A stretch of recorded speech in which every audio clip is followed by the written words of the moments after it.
In this guide, I'm going to show you how you can AFK farm here in Sailor Piece on Roblox. Before we do get into this guide, make sure to like the video and subscribe to the channel with all notifications on. It really does help the channel. It lets us know that you want more content like this. We'd greatly appreciate it. And if at any point throughout this guide you had any questions, just ask them down in the comment section below. I'm doing my best to reply to every single comment down there, so I can also help you out further. But essentially what you're going to want to go ahead and do is first make sure that you have a strong weapon and pretty decent stats.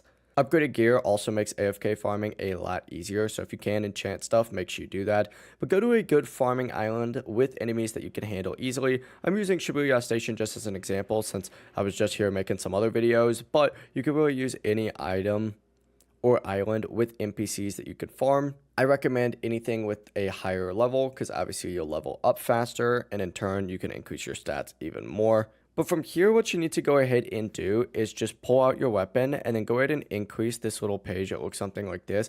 This little like repeat recycling arrow means it's going to keep repeating a specific move. So go ahead and turn that on and your character will essentially just start attacking automatically. Now you just got to stay AFK while your character farms enemies for rewards. Just make sure obviously that your setup is strong enough so you don't die while you are AFK because that'll reset the entire process. But yeah, if you guys have any questions, ask them down in the comment section below and we can help you out further. I'm going to be doing my best to reply to every single comment down there. Before you do leave this guide, make sure to like the video and subscribe to the channel with all notifications on. It really does help us out and it lets us know that you want more content like this. We'd greatly appreciate it. Have a great rest of your day though. Peace.